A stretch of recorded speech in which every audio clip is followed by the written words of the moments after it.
Unaware she owned the very company they worked for, Ethan sent his wife, Lila, a cold divorce text in the middle of her board meeting. The same meeting where he unknowingly served under her signature on every contract. He emptied their $200 million joint account within minutes to marry her best friend, laughing at the thought of her being just a secretary.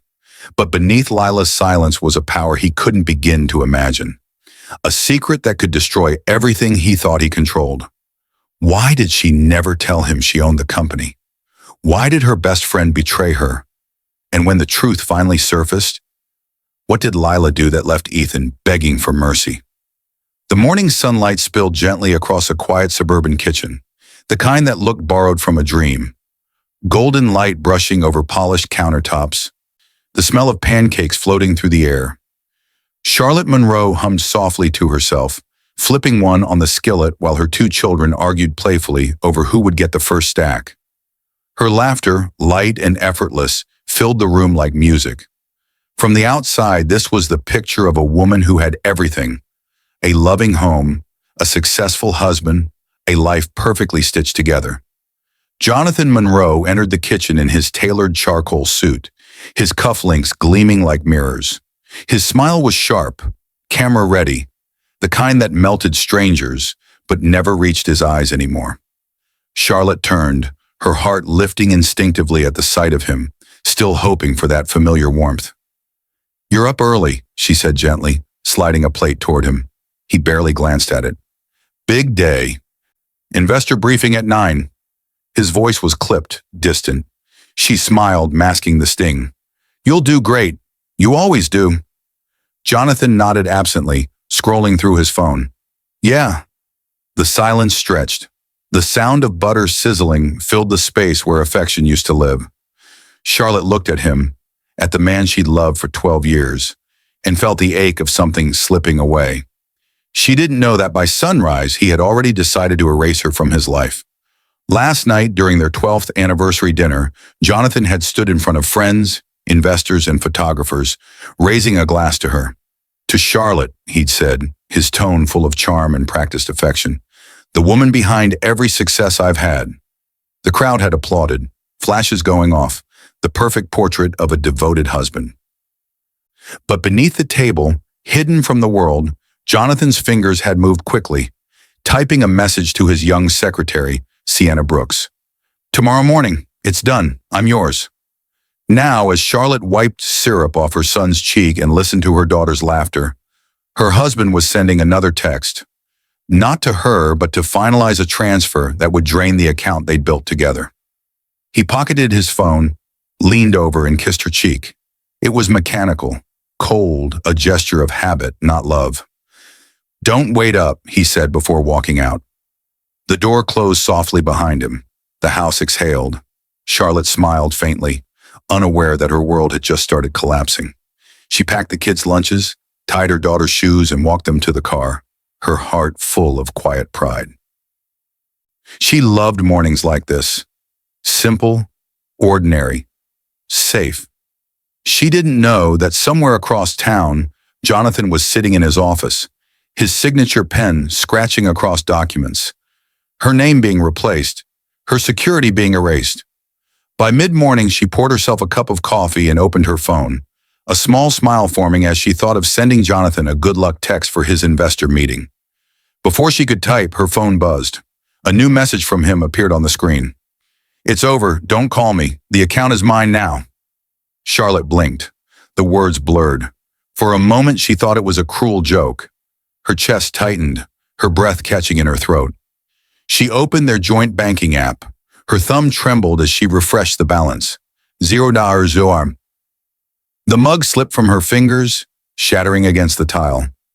Her pulse roared in her ears. She dialed Jonathan immediately, heart pounding, tears clouding her vision. The call connected, then his voice, cold, distant, like a stranger. "Don't embarrass yourself, Charlotte," he said flatly. "You always depended on me. It's over. I've moved on." "Moved on," she whispered, her throat tightening. "What are you talking about, Jonathan? What did you do?" "I'm marrying Sienna. She's everything you're not. Smart, fresh, ambitious." His laugh cut through her like glass. You're just tired, a housewife, and now irrelevant. The line clicked dead. For a long moment, Charlotte stood frozen in her kitchen. The morning light still warm, the pancakes still golden, while the ground beneath her life cracked open. Her daughter's laughter echoed faintly from outside. A cruel reminder that she had to hold herself together. Her phone buzzed again, this time a notification from the bank confirming joint account fully transferred by authorized user J. Monroe. Authorized. Her own name was no longer on the account. Charlotte pressed her palm to her lips to stop the scream clawing its way up her throat. She stumbled to the sink, gripping the counter, staring at the reflection of a woman she barely recognized.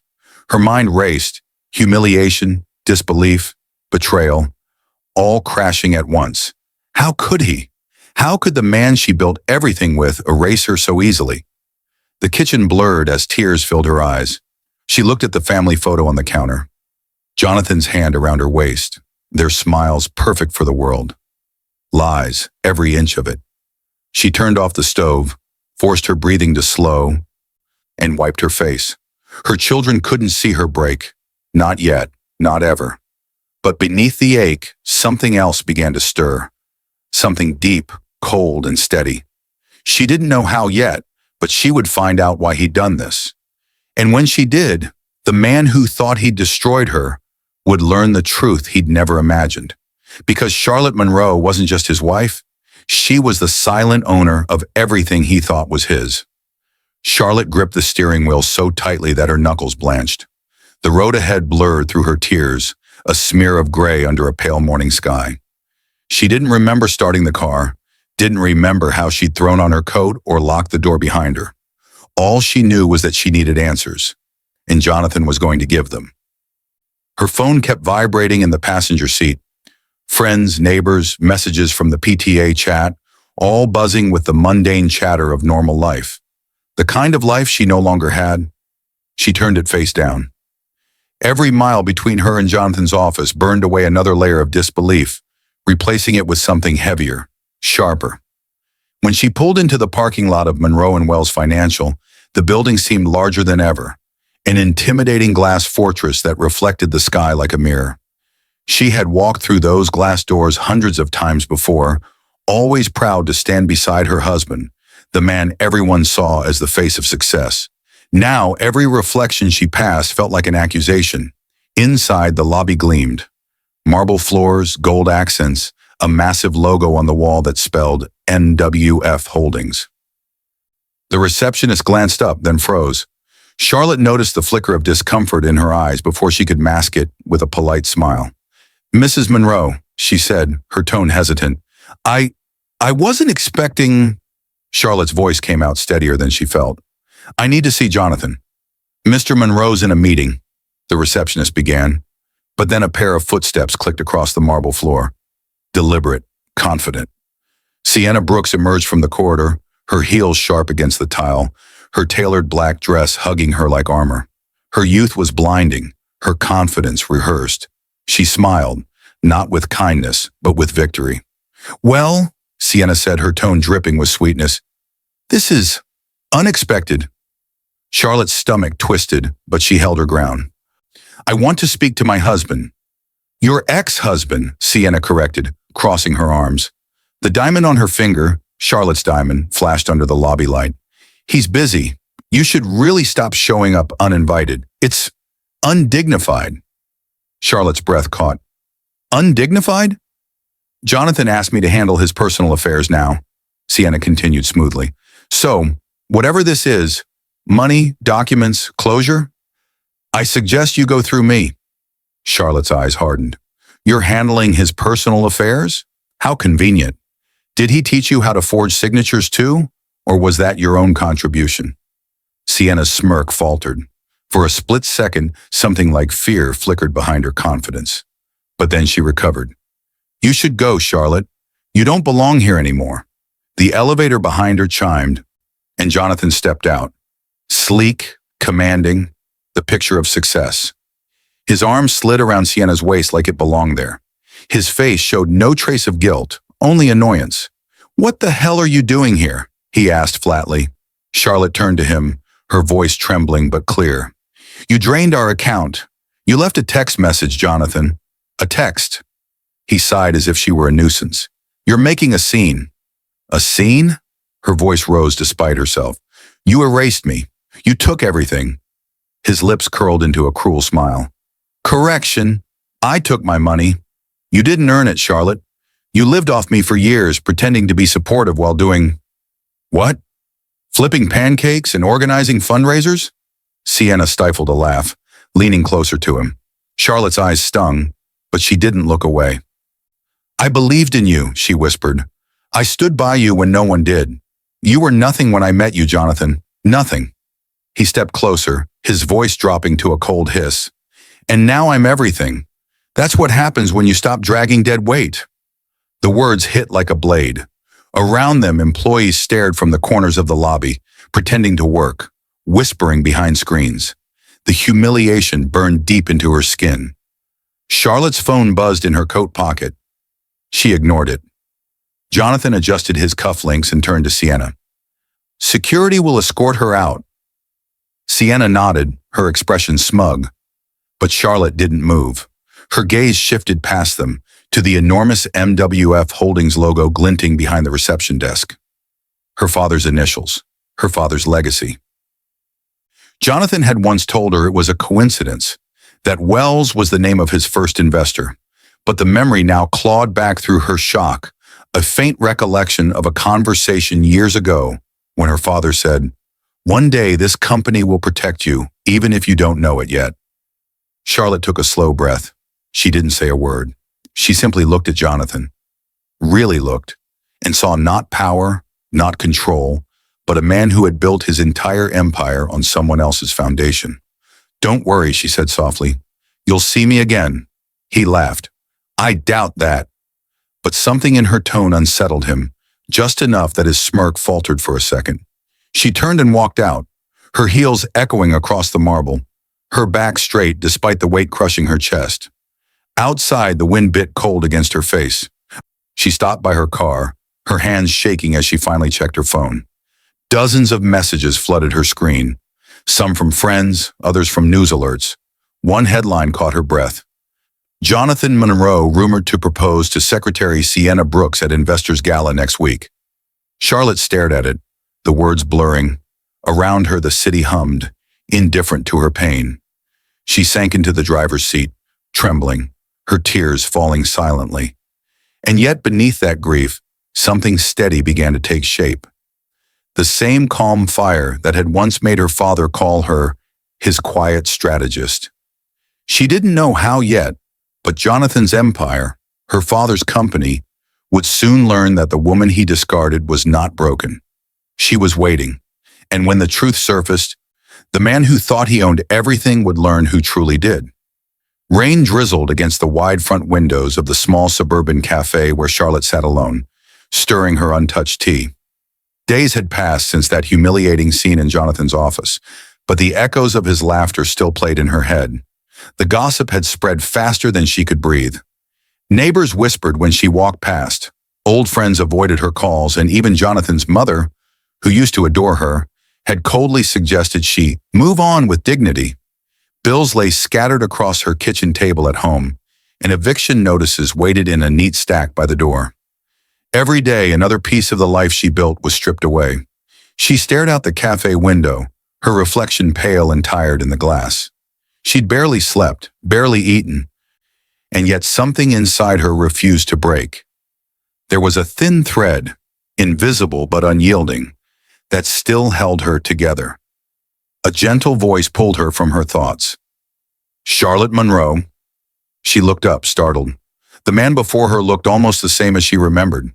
Tall, calm, with kind eyes and that faint trace of a smile that never seemed forced. Adam West, her childhood friend. She blinked in disbelief. Adam? He nodded, setting his briefcase down before sitting opposite her. It's been a while. 15 years, she whispered. He studied her quietly for a moment. I heard about what happened, he said softly. I'm sorry, Charlotte. You didn't deserve that. She gave a small, humorless laugh. Apparently I did. The universe has an odd sense of balance. Adam's eyes softened. No, Jonathan does. The sound of his name tightened her chest. She looked down, tracing the rim of her teacup. How much did you hear? Enough, he said. Enough to know he drained the accounts, left you buried in debt, and spread lies to protect his image. He paused, lowering his voice. Charlotte, I've seen this before. Men like Jonathan, they think they're invincible, but they all make the same mistake. She glanced up. And what mistake is that? They always leave a trail. For a moment, neither of them spoke. The rain grew heavier, tapping against the glass like an impatient metronome. Adam reached into his briefcase and pulled out a slim folder. I looked into Monroe and Wells Financial. I shouldn't have, but I did. I found something strange. Charlotte frowned. Strange how? Jonathan's company filings are a mess. Several offshore accounts under shell names, forged loan documents, and signatures that don't match his handwriting? He paused, watching her reaction. Some of those documents bear your name, Charlotte. He's been using your signature to authorize financial transactions. Her breath caught. What? Your name's on a remortgage of your house. He borrowed against it, twice. And there's evidence that he's been moving money under subsidiary accounts. The total missing funds, roughly 200 million. She stared at him, stunned into silence. The number felt surreal, as though he were talking about someone else's life. He said the account was his, she murmured, almost to herself. He said I didn't earn it. Adam leaned forward. You earned far more than you realize. Jonathan's empire sits on foundations you own. Charlotte, or rather, that your father left behind. Did you know he still listed Wells Holdings under his estate when he passed? She froze. Wells Holdings? That was one of my father's companies. Adam nodded slowly. It still is, technically. And guess who owns 100% of its shares? Her heart pounded. Adam, you, he said quietly. It was transferred into a trust under your maiden name. Jonathan's been working under your company all along. He just doesn't know it. Charlotte's mind spun, images flashing. Her father's office, his words years ago. I built this to protect you. Jonathan's arrogance, the logo on the wall, MWF, Monroe and Wells Financial. It wasn't his empire at all. Tears burned her eyes, but not from grief. It was something else. A rising, fierce clarity. Adam slid a flash drive across the table. I've copied everything I could find. Documents, transactions, forged contracts. It's all here. If you take this to the authorities, Jonathan's done. But you need to be careful. He's powerful, connected. He'll fight dirty. Charlotte picked up the flash drive, her fingers trembling as if it were a live wire. What if it's not enough? What if they don't believe me? They will, Adam said firmly. But you'll need witnesses, someone close to him who can confirm what he's been doing. She let out a weary laugh. You mean his mistress? She's not exactly on my side. Adam looked thoughtful. Maybe not now, but give her time. People like Jonathan use everyone, even the ones they think they love. The words lingered. That night, Charlotte sat alone in her dimly lit living room, the flash drive resting beside her like a loaded gun. Outside, thunder rolled across the sky, echoing the war inside her chest. She thought about her children asleep upstairs, their faces peaceful, unaware of how close they were to losing everything. She thought about Jonathan, probably dining somewhere fancy, whispering empty promises into Sienna's ear. She could almost see it, the charm, the lies, the same tactics he'd used on her once. Her phone buzzed, vibrating across the coffee table. A message from an unknown number. He's not who you think he is, Charlotte frowned. Who is this? She replied. After a pause, the next message came. Meet me tomorrow. I can prove it. There was no name, only an address. A small downtown cafe she recognized immediately. She stared at the screen, her pulse quickening. She had no idea that the message came from Sienna Brooks, the very woman who had replaced her, now realizing that Jonathan's lies extended even to her. Charlotte leaned back, eyes fixed on the ceiling. The pieces were shifting. Adam's words echoed in her mind. They always leave a trail. Jonathan thought he had buried her, but beneath the ashes, something was beginning to rise. and soon that trail would lead straight back to him. The ballroom glittered like a cathedral of wealth. Crystal chandeliers dripped light over a sea of tuxedos, sequins, and champagne. A grand banner hung above the stage. Monroe and Wells Financial Annual Investor Gala. Jonathan Monroe stood at the center of it all, polished and powerful, his arrogance gleaming brighter than the gold cufflinks on his wrists. Cameras flashed as he smiled for investors. His arm proudly draped around Sienna Brooks. To the crowd, they were the image of success, a visionary CEO and his radiant fiancée. Only a few feet away, in the shadowed corner of the ballroom, Charlotte Monroe stood among the press and guests, unnoticed in her sleek black gown. She was calm, poised, and invisible, just as she wanted to be. Adam stood beside her, his expression unreadable, the faintest nod exchanged between them. Across the room, Sienna's laughter rang hollow. Her hand trembled slightly around her champagne glass. She hadn't slept in days, haunted by Jonathan's voice, his insults, his threats, his last cruel promise. If you ever betray me, I'll ruin you like I ruined her. Now under the spotlight, she smiled for the cameras, concealing the flash drive tucked into the lining of her clutch. The same one Charlotte had given her yesterday, loaded with Jonathan's forged contracts, laundered transfers, and voice recordings, Sienna's own bitter insurance turned into a weapon for justice. Jonathan raised his glass, his smile blinding. "Ladies and gentlemen," he began, his voice rich and commanding, "tonight we celebrate loyalty, perseverance, and the unmatched success of Monroe and Wells Financial. Together, we've built an empire that stands as a testament to trust." Charlotte's lips curved into a quiet, almost sad smile. Trust. The word echoed like poison. She glanced towards Sienna, who caught her gaze across the ballroom. For a heartbeat, time stilled. Both women, once enemies, now shared the same secret, the same quiet fury. Jonathan continued, oblivious. "To those who have stood by me, who believed in me."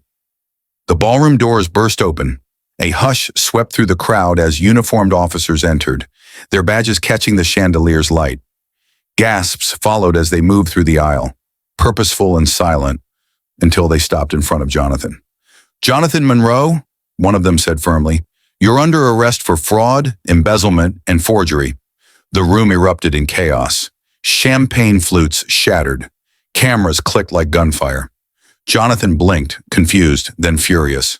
"What the hell is this?" he barked. "This is a mistake. Do you have any idea who I am?"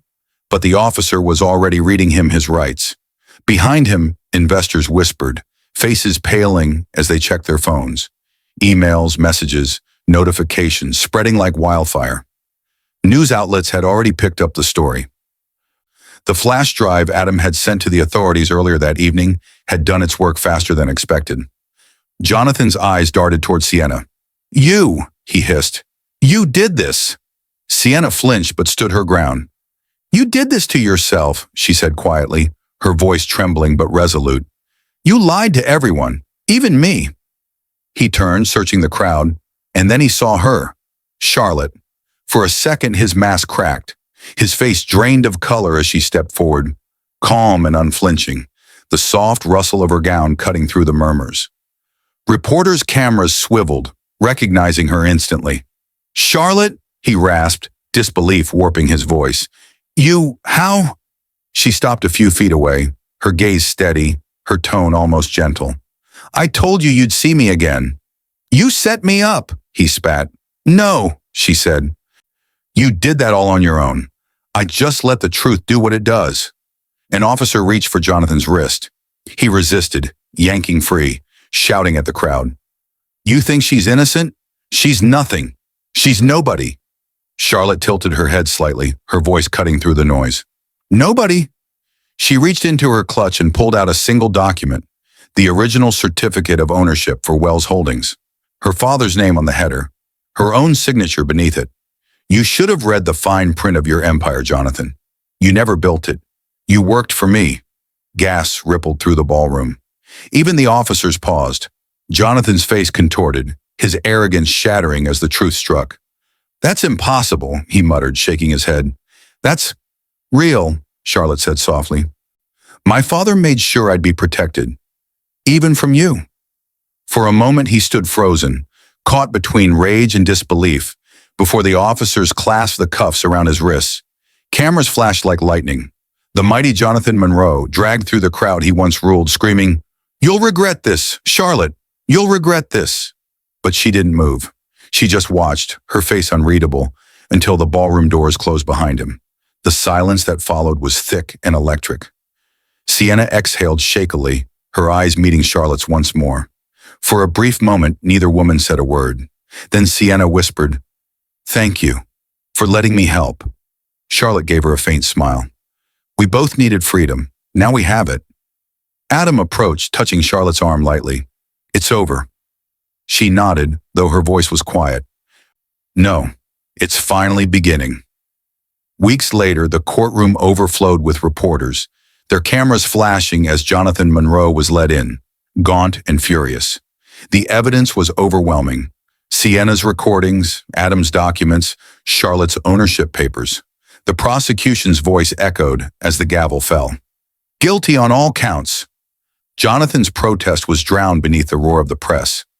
Charlotte rose from her seat, her chin lifted, her expression calm. When he turned to her one last time, eyes wild, she met his gaze without flinching. "You thought you destroyed me," she said quietly, "but you only destroyed yourself." The judge's gavel struck again. Jonathan was escorted away, his pleas dissolving into silence. Outside, the air was bright and clear. Charlotte stepped into the sunlight, her children running to her side, their small hands wrapping around hers.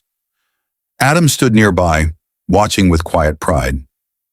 "Mom," her daughter asked softly, "are we going to be okay now?" Charlotte smiled, her eyes glistening but steady.